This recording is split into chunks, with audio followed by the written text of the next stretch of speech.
샬롬. 오늘 말씀은 사사기 9장 22절, 24절입니다. 아비멜렉이 이스라엘을 다스린 지 3년에 하나님이 아비멜렉과 세겜 사람들 사이에 악한 영을 보내심에 세겜 사람들이 아비멜렉을 배반하였으니 이는 여룻바알의 아들 70명에게 저지른 포악한 일을 갚되 그들을 죽여 피 흘린 죄를 그들의 형제 아비멜렉과 아비멜렉의 손을 도와 그의 형제들을 죽이게 한 세겜 사람들에게로 돌아가게 하심이라. 아멘. 사사기 9장은 기드온의 아들이죠. 세겜 출신의 첩이 낳은 아비멜렉과 관련된 내용입니다.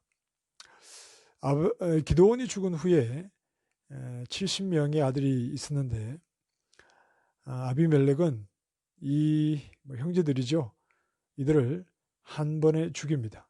다 죽이고 자기가 스스로 왕노릇을 하게 됩니다. 아비멜렉은 어머니의 고향 사람, 어떻게 보면 어떤 동족, 어떤 피를 나눈 가까운 그런 관계이겠죠. 세겜 사람들의 마음을 삽니다.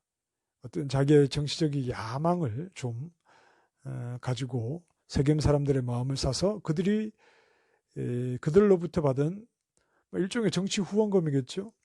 그 돈을 가지고 아주 질이 좋지 않은 사람들을 사서 아버지의 집으로 가서 거기에 모여있는 형제들 70명을 한 자리에서 다 죽입니다.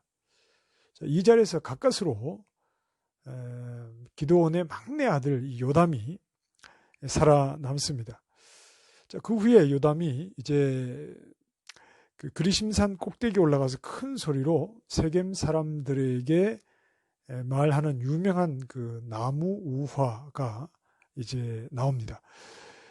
당시 사람들에게 열매를 주고 사람들이 사람들로부터 사랑을 받았던 이 무화과 나무와 그리고 감람나무와 포도나무가 있습니다.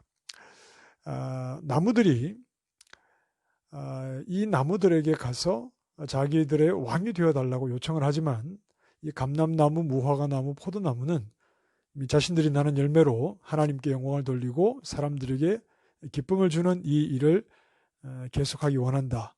왕이 되어달라는 요청을 정중히 이제 사양을 하죠. 자신들이 왕으로 군림하는 것보다는 지금 하고 있는 일이 훨씬 더 낫다. 이제 이렇게 말합니다. 자, 그래서 나무들이 이번에는 가시나무에게 가죠. 가시나무에게 가서 왕이 되어달라고 했더니 그 요청이 끝나기가 무섭게 협박을 합니다.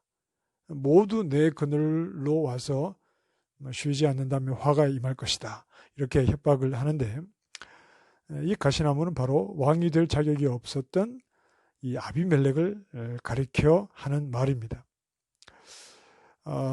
세겜 사람들이 아비멜렉을 도와서 아주 잔인하고 불의한 방법으로 그 형제들을 죽이고 아비멜렉이 왕이 되는 일을 도왔기 때문에 이 일에 대해서는 반드시 아비멜렉과 세겜 사람들 사이에 큰 갈등과 불화가 앞으로 있을 것이다. 이렇게 요담이 이야기를 하고 도망을 가버립니다.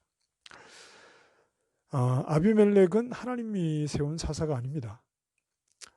지금 사사 시대에 모든 사사는 하나님께서 세우시죠. 기드온도 여호와의 사자가 그를 사사로 불렀습니다. 아비멜렉은 스스로 마치 이 사사가 그 땅을 다스리듯이 아버지의 뒤를 이어서 불법적인 방법, 아주 잔인하고 악한 방법으로 스스로 왕노릇을 하고 있는 그런 상황입니다. 자격도 없는 자가 지금 왕의 행세를 하고 있는 것이죠. 자, 22절 말씀에 아비멜렉이 이스라엘을 다스린 지 3년에 그랬습니다. 하나님께서 이런 잔인하고 악한 아비멜렉이라도 시간을 주십니다. 3년이라고 하는 시간을 주셔서 두고 보시죠. 그리고 3년 만에 하나님께서 아비멜렉과 세겜 사람들에게 악한 영을 보내셨다 그랬습니다. 악한 영을 보내셔서 서로 불화가 일어나게 하는 겁니다. 서로를 배반하게 하시는 겁니다. 이렇게 하시는 것이 24절에 70명을 죽인 죄를 하나님이 그들에게 돌리시는 것이다. 자, 이 본문에서 우리가 한 두 가지만 좀 생각을 해보면, 첫째, 하나님은 죄인에게 시간을 주십니다. 아비멜렉에게 3년이라고 하는 시간을 주셨습니다. 그러나 그 시간 동안 아비멜렉은 스스로 저지른 죄를 하나님 앞에 회개하지 않습니다. 이것은 죄인에게 나타나는 자연스러운 모습입니다. 죄를 범한 후에 하나님께서 당장 그를 응징하지는 않지만 하나님이 주시는 시간 동안 죄인은 스스로 회개의 자리로 나아가지 않습니다. 자연스러운 죄인의 모습입니다. 죄를 범한 뒤에 하나님 앞에 회개하게 되는 것이 은혜입니다. 자기의 죄를 깊이 깨닫고 하나님 앞에 용서를 구하는 것이 바로 죄인에게 임한 은혜입니다. 우리 그리스도인은 죄를 짓지 않는 사람들이 아닙니다. 우리도 죄를 지을 때가 많습니다. 그런데 우리 그리스도인들은 하나님의 은혜를 입어 그리스도인이 된 자들은 죄를 범한 후에 하나님 앞에 회개하죠. 죄를 범한 뒤에 하나님 앞에 회개의 자리로 나아가게 됩니다. 회개 자리로 나아가는 것이 은혜입니다. 자, 여러분, 혹시 하나님 앞에 죄를 범하고 그 후에 평안한 날이 지속되고 있어서 어느새 그 죄를 잊어버리고 살아가고 있지는 않습니까? 하나님께서 죄를 범한 우리에게 죄를 생각나게 하시고 그 죄를 가지고 하나님 앞에 나아가 엎드려 회개하게 하시는 것이 은혜입니다.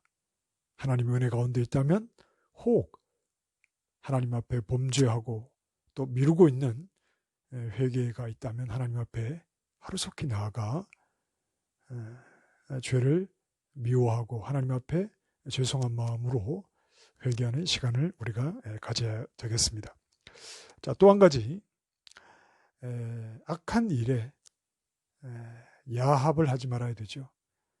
악한 일에 뜻을 모으지 말아야 합니다. 악인과의 연합, 악한 일을 함께 하고자 모으는 관계, 마음, 이것은 결코 오래가지 못합니다. 하나님이 다 보고 계시기 때문에 그렇죠. 악한 일을 위해서 한 마음이 되고 악한 일을 이루기 위해서 서로 함께하는 이런 관계는 결코 오래가지 못합니다. 짧은 시간 악이 매력이 있을 수 있습니다. 짧은 시간 죄를 지을 때는 그 죄는 달콤합니다. 짧은 시간에는 죄가 매력이 있을지 모르나 그 시간이 지나고 나면 반드시 후회를 합니다. 반드시 그렇습니다. 짧은 시간 죄의 매력에, 죄의 쾌락에 마음을 빼앗기지 않고 긴 시간을 봐야 되겠죠. 더구나 우리는 영원을 바라보는 사람들입니다. 짧은 시간 당장 눈앞의 쾌락을 위해서 악을 도모하는 자리에 있다면, 그런 마음의 유혹이 있다면 마음 포기하셔야 됩니다. 떠나셔야 됩니다. 당장의 쾌락이 아니라 영원을 내다보는 그런 상황에서 지금 우리가 가는 길이 좀 더디고 악한 자들의 방법을 취하지 않아 손해가 있고 좀 느리다 하더라도 우리는 영원을 바라보고 가는 사람들입니다. 우리의 신분에 맞는 그런 삶, 우리가 가지 말아야 할 자리는 가지 않는 죄에서 멀어진 삶을 하루하루 하나님 앞에서 살아가기를 바랍니다. 영혼을 향해서 오늘 하루의 한 걸음도 그 영혼을 향한 한 걸음이 되기를 원합니다. 기도하겠습니다. 하나님, 혹 우리가 하나님 앞에 죄를 범하였다면 하나님 앞에 죄인 줄 알아 회개 자리로 나아가는 것이 하나님의 은혜인 줄 압니다.